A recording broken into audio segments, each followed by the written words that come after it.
ये कथा अब सती की तरफ जा रही है। देखिए, लोग कहते हैं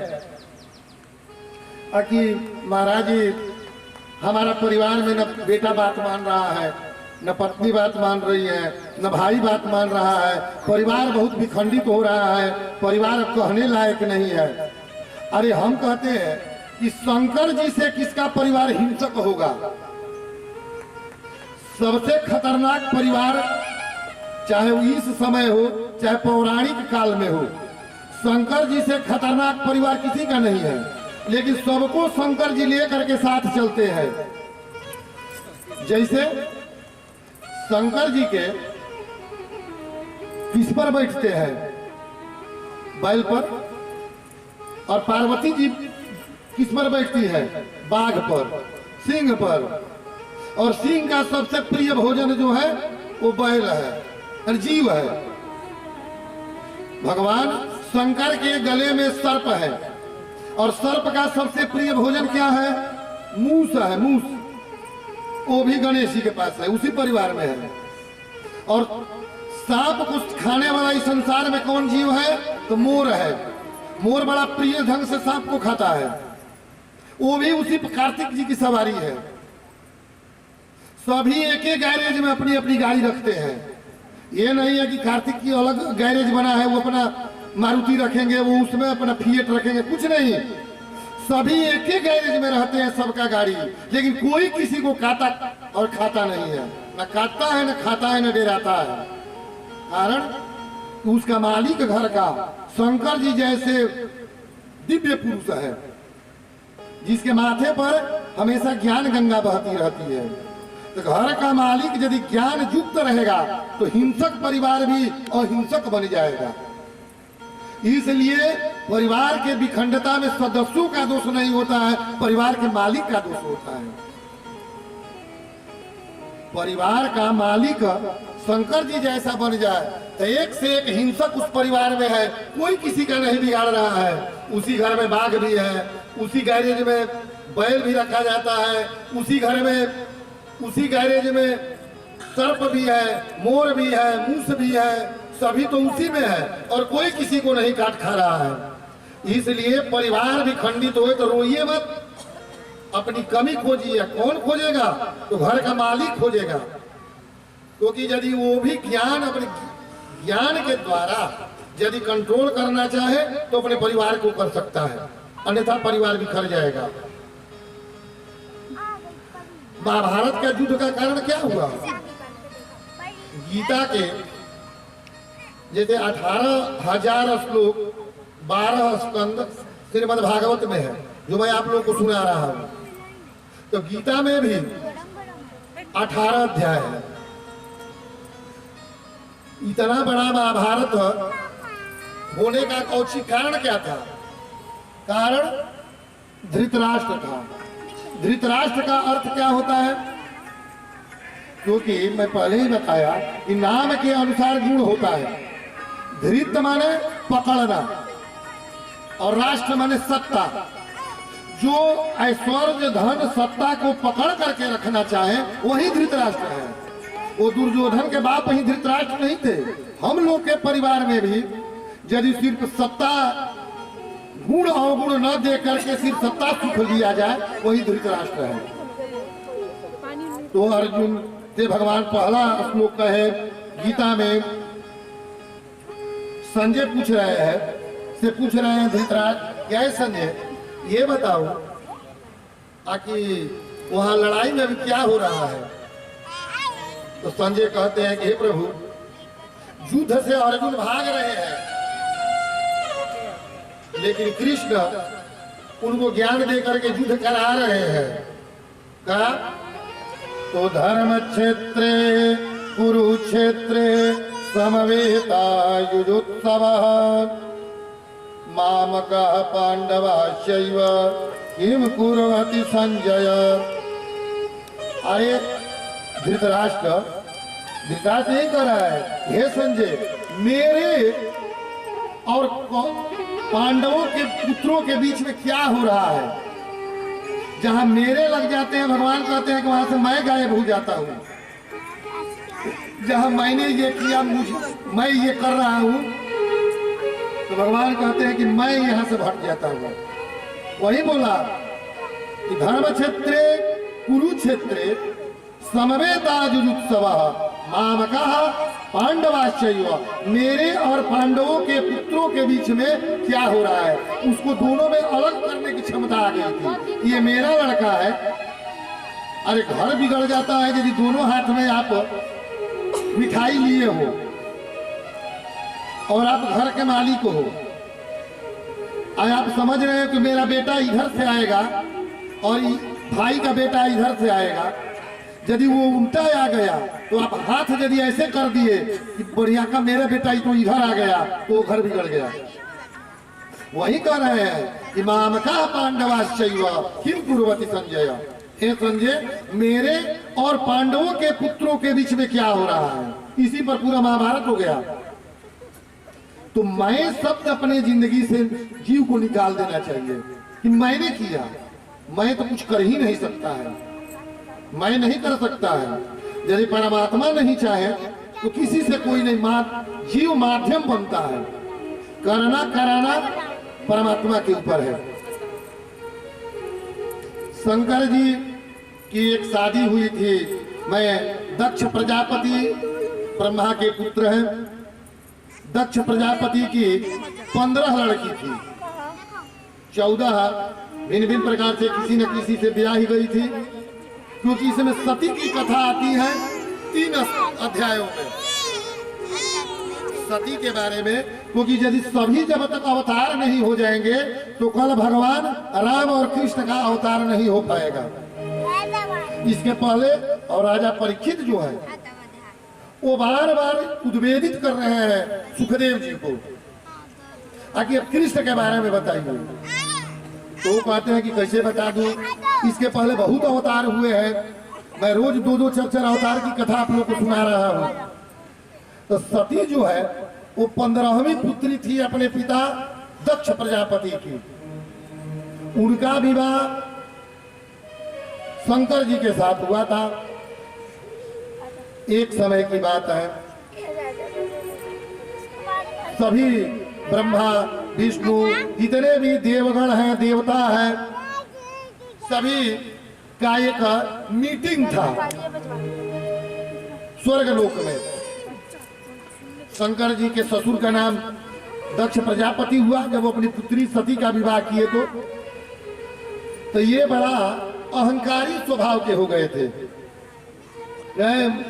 मेरा दामाद तो शंकर है, मुझसे बड़ा कौन है। वो तो क्योंकि दामाद जो होता है वो पुत्र रूप में होता है, ये हमेशा शंकर जी को पुत्र रूप में ही देखते थे। इनको कभी वो परमात्मा नहीं मानते थे दक्ष प्रजापति।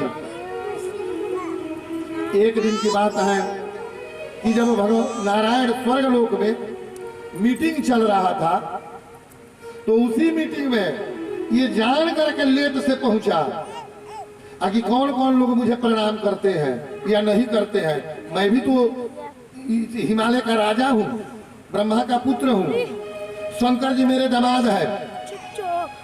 सभी लोगों ने अपना स्थान छोड़ दिया।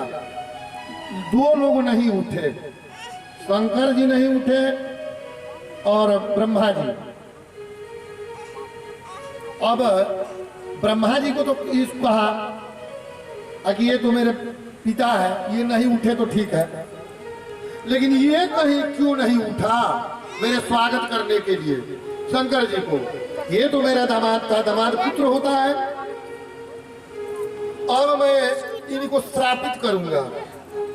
शंकर जी का ध्यान टूटा, क्योंकि शंकर जी को जब भी समय मिलता था वो भगवान नारायण का ध्यान करने लगते थे, राम का ध्यान करने लगते थे, विष्णु का ध्यान करने लगते थे। तो ध्यान में थे, अहंकार में नहीं थे, वो ध्यान में चले गए थे। और लगा कहने कि इनकी पूजा कहीं नहीं मैं करने दूंगा।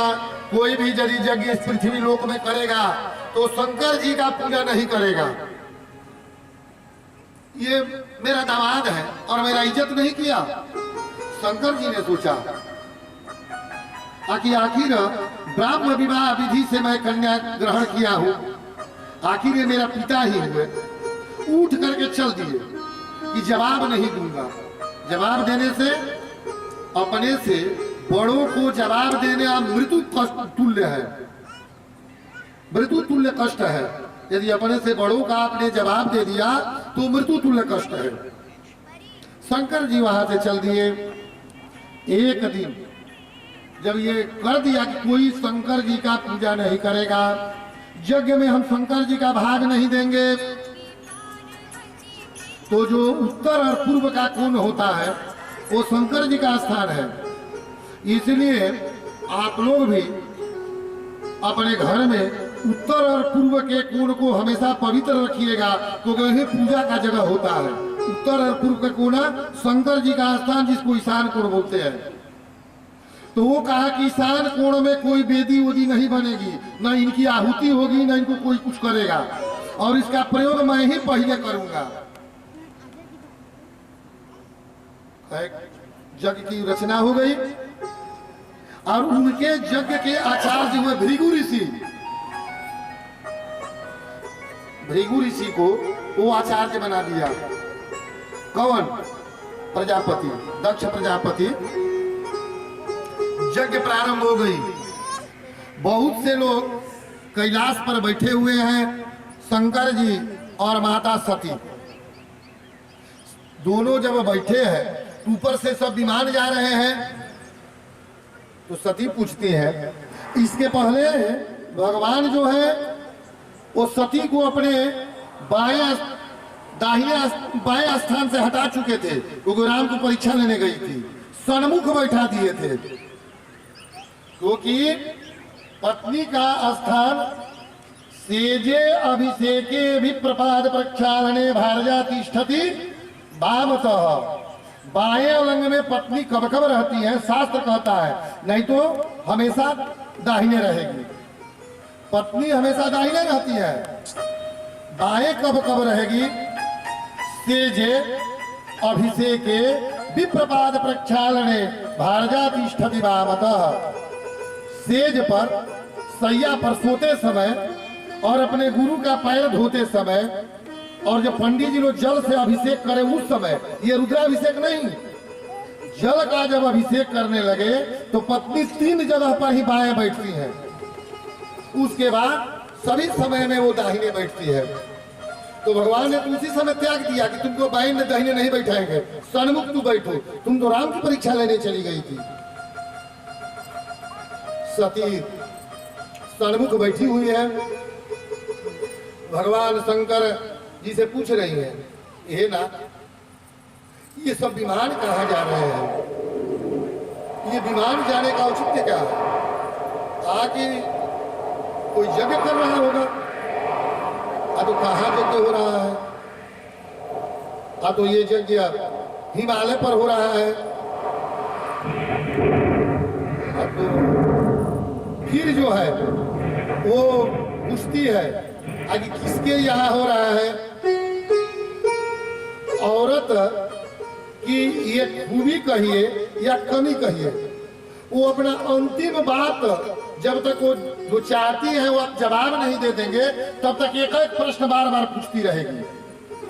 और पति चाहता है कि पहले प्रश्न पर भी उसका अंतिम प्रश्न बता दे, लेकिन वो जान करके भी अंतिम प्रश्न तक जाएगी।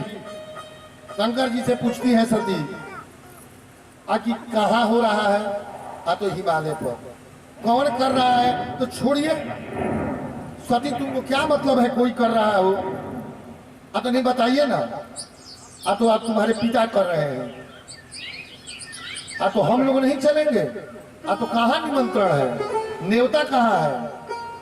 तो पार्वती सती कहती है कि हे नाथ, हो सकता है कि न्योता बांटने वाला डाकिया रास्ता भूल गया हो या लेट हो गया हो, आएगा कार्ड, अभी तो जो अभी आगे चलेगी, वो डाकिया भूल गया होगा चिट्ठी लाना। कहते कि नहीं, हम लोग, शंकर जी तो जानते थे कि मेरा ही अपमान करने के लिए वो यज्ञ कर रहा है। ये कहती है कि नहीं नहीं, मैं अपने 3 जगह पर शास्त्र का प्रमाण देती है। हे नाथ, 3 जगह पर बिना बुलाए भी जाना चाहिए। कहाँ कहाँ? तो पिता के घर में, गुरु के घर में और देवता के घर में, जगह जगह आदि में, जगह जगह आदि में, पिता के घर में और गुरु के घर में बिना बुलाए भी जाना चाहिए। तो कहते हैं कि अनाहुतो न गमिष्यामि, क्योंकि विवाह के समय पंडित जी वचन ले देते हैं कि ठीक है, बिना वचन लेती है कि अनाहुतो न गमिष्यामि जड़ा माम प्रतिपालित, बिना बुलाए भी यदि मैं कहीं चली जाऊं अपने पिता के घर में तो आप मुझे अपमानित मत कीजिएगा। वर कहता है कि नहीं करूंगा, तो वही कह रही है कि बिना बुलाए भी यदि चली जाऊं तो आप मुझे अपमानित मत कीजिए। आप भी कहे हैं, कहते हैं कि न हो कहते हैं ना कहते हैं। कहते हैं कि ठीक है, जो तुम्हारी इच्छा। वो तो समझ गए कि आगे इसकी क्या दशा होने वाली है। वो चल दी, लेकिन तो अपने गौड़ को बुला करके शंकर जी कहते हैं कि देखो ये अपने नैहर जा रही है, इनकी जितना ये कपड़ा लाता गहना गुड़िया सब लेकर के आई थी सब इस पर लाद दो, ये लेकर चली जाए कि इसके बाद, क्योंकि वो जानते थे कि इसके बाद आएगी नहीं, ये सब अपना लेकर के जाए। उस नंदीश्वर पर सबको लाद दिया गया, जितना वो अपने बाप के घर से गहना लेकर आई थी सब लेकर के चल दी। मान लीजिए जब वहां पर गई, सब लोग बैठे हैं, तो 4 बहनों में 3 को बुलाए दुबे जी और 1 को न बुलाए, तो जो बुलाए आएगी वो तीनों देख करके उसको हंसेगी। आकि देखो ना, हमारे यहाँ तो 4 को फोन गया, चिट्ठी गई, तब मैं आई हूँ, ये तो बिना बुलाए चली आई, इनकी क्या इज्जत है यहाँ पर। यही स्थिति वहां होती है यज्ञशाला के समय। तुलसी बाबा कहते हैं कि पीता भवन जब गई भवानी, दक्ष त्रास का गुनो सनमानी। राम सिया राम सिया राम जय जय राम, राम सिया राम जय जय राम। सादर मिलाही भले ही एक माता, अभगिनी मिली बहुता मुस्काता। सिया राम जय जय राम, राम सिया राम जय जय राम। सब एक माता जो है, वो माता का हृदय अपने आप में बहुत द्रवित रहता है। जब वो आई तो कोई नहीं मिल रहा है, दक्ष बाप तो पूछ ही नहीं रहा है कि कौन आई है। माता भी डर करके बोली, माता भी डर करके जा करके भेंट करती है, आखिर बेटी का है, बाप तो पूछिए नहीं रहा है। और जो वो बहन है, सादर मिलही एक बस माता, आ भगिनी, भगिनी मैंने बहन होता है, आ भगिनी मिली बहुत मुस्कुराता। वो हंस करके मिल रही कि बिना बुलाए आई है। हम लोग तो बुलाने पर आई हूँ, लेकिन ये बिना बुलाए आई है। दक्ष न कछु पूछी कुशलाता, सहित बिलोक जरे सभगा। सिया राम जय जय राम, राम सिया राम जय जय राम। साती जाई देखे जब जागा,